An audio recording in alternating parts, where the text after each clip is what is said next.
All right, guys. So NASCAR playoffs are beginning this week. So I'm here to give you some predictions along with my best friend, Keith.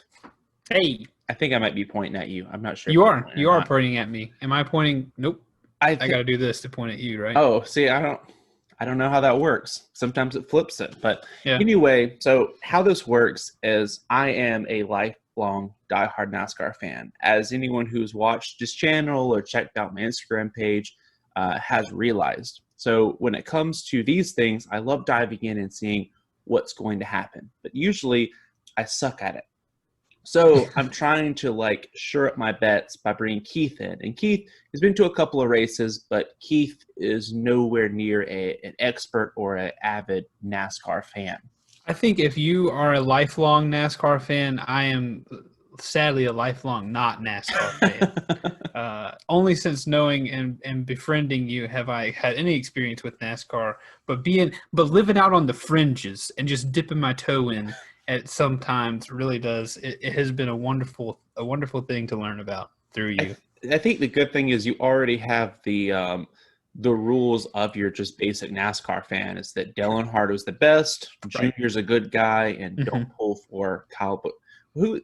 I feel like there was a driver that you asked me who not to pull for, and I told you that the most popular ones are Kyle Busch and Joey Logano. So Yeah, Joy. Whenever you said that sentence, I was thinking in my head, Joey Logano is the one I don't like that's because that's when he beat Junior at that Talladega race, and Lizzie's dad was like, "Hey, whoever beats Junior or wrecks him, don't wear his stuff because there will be a riot." there will be a yeah. All right, so I've given Keith a bunch of names. So I've given him the top 16 and everyone outside of the top 16 in the points. So Keith is just going to just blindly choose his predictions. And I guess after the next 10 weeks, we'll see who was better, the expert in NASCAR or just the little peasant boy. The little peasant boy. That's me. God, I feel. Go check out my YouTube channel, Little Peasant Boy. We make our own clothes and uh, porridge. A lot of porridge on this channel. All right, Keith. So my first question is going to be every year you got 16 people in the playoffs, which Mhm. means you always have someone who finishes 16th. So kind of the worst of the playoff drivers. And I mean, all it does is take a couple of bad races and you're already out of it. My choice to finish last in the 16 is going to be Cole Custer because he hasn't been running the best all year. I personally feel like he kind of lucked into it with winning at Kentucky. I mean, that race he was running up front, but if you just take that race out, he hasn't been up there competitive all year. So I think even with Stuart Haas behind him, I think as a rookie, he doesn't have the knowledge of the tracks coming up, and he's going to finish 16th. Hmm. I'm thinking. I'm thinking last place is going to be Kurt Busch, and I'll tell you why. Please Because tell me. as I look at this list, I see at this very point he's got 2001 points. Mm-hmm. We all know what happened in 2001. So I just think that's a. the bad luck of 2001. I think the bad luck of 2001 is going to be too much for Kurt Busch to handle, and I think he's going to let it slip down from 15 to 16, which really isn't that big of a jump. But hey, this is just one expert's prediction. Well, I mean, it is also not that much of a tumble. So all Right. he's got to do is maybe he just says, you know what, I'm retiring. I'm not running 10 races and just quits.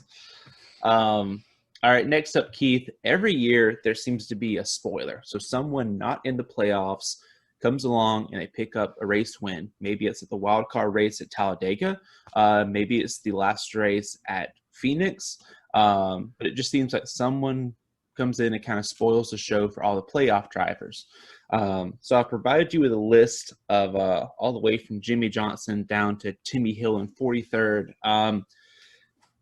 I think that my choice, I'm going to go with it's kind of a tie. If I'm going sentimental, I'm going Jimmy Johnson. It's his last year as a driver, a full time. I I think that he can pull it off now that he has nothing to lose, but I think we also just want to see him pull it off. But if he doesn't spoil, I think that it could be Tyler Reddick. I think Tyler's ran well all year. I think we're coming to some tracks that he's pretty good at. So I think if I had to choose the spoiler, I think it's either going to be Jimmy Johnson or Tyler Reddick.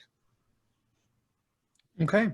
Those are good picks, Brandon, but I don't know if they're going to quite hit the nail on the head this season. I'm looking at a name, number 40. Not even sure how to say it. Kaz Gralla? Kaz Gralla. To me, that seems like someone is culturally chipping away at the wall of NASCAR. That sounds like somebody who some might say a name like that doesn't belong on the list. But I say this year is Kaz Gralla's year, and he's going to jump up from 40th place. Going to jump up there and cause some trouble, and you just mix up the culture, not knowing what this man looks like. Or woman, really, honestly, I couldn't tell you. Not knowing what kind of person this person is, I got a feeling they are going to mix things up this year. All right, Keith. I'm going to go ahead and just give you a little bit of info on Kaz Gralla. He's from Boston. He is white, and he's not a full-time driver in really any series in NASCAR. And when Austin Dillon contracted COVID, they just put Kaz into the car. So I guess what you're saying is that he impressed everyone so much that someone's just going to say, hey, we're putting you in a car and we're going to go steal us a victory. Yep. Yep. That's what I'm saying. I think that, that the bottom 16, I'm not as confident. This one I feel more confident, but if I see that they announce that they've put him into a car at one of the tracks, I'm going to think, oh, crap. Fingers crossed. Yeah, so next up, Keith, after 3 races, we go down to 12, we go down to 8, and then finally, once we arrive at Phoenix, we've got 4 people that are going to race for the championship. The top 4, the final 4. My predictions for the final 4 are going to be Kevin Harvick, Denny Hamlin. I mean, they've dominated all year. I don't see how they fall apart in the last 10 races. So I think they're locked in. I think if you're looking at 2 spoilers, I think that Chase Elliott, he's been there all year, just kind of on the cusp of is he going to be the 3rd or 4th driver, out of the big names or whatever. So I think he makes it into it. And I think that Truex makes it into it. I think your final 4 are going to be Harvick, Hamlin, Elliott, and Truex. Okay. Well, I got to agree with you on Harvick and Hamlin. I see the two. I don't see the two of them falling out. I think after a good year, I don't see them messing up. Your expert analysis is that's just my expert analysis. The people that I know who know the most about that these two are probably going to stick in there. So that leaves me 2 names to choose. Tell me a little bit about Austin Dillon, Brandon. How big is Austin Dillon? So Austin Dillon, I would say that he has been you're kind of like 10th to 20th place guy all year. They snuck a win in at Texas. So some people would say he snuck into it. He's an underdog into this. Okay. He ever won a championship before? He's won the Truck and Xfinity, but he's never won a Cup Series. Not the big boy. He's driving the number 3 car. So there's the magic behind the number. So all right, so these are my 2 choices then. William Byron. That's a strong name. That's a strong name. He's going to be pushing through the crowd. I'll just tell you that for sure. That's a sure thing, everybody. And then Austin Dillon, a man with 2 first names. It's time to make a name for himself. He's going at least to the final 4, possibly all the way. Well, Keith, that brings us to the final question. We've got the final 4 at Phoenix. We've raced I forget how long the race is, so the 400, the 500 miles, whatever, that last lap, they're crossing the finish line. The champion of the 2020 season is going to be Chase Elliott. I I think when I look at Denny Hamlin, I think that, there's some enemies he's made, on the track. I think with Harvick, it's almost whenever you get too confident, you can slip up. And I think I've seen the past couple of years, the favorite going in has not won the championship. Last year, everyone had written off Kyle Busch, and he won the championship. So I think that almost when you're the favorite, it hurts you.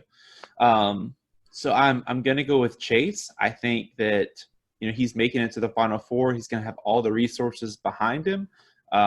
He's ran well at Phoenix. The past 2 races there, he's almost won them.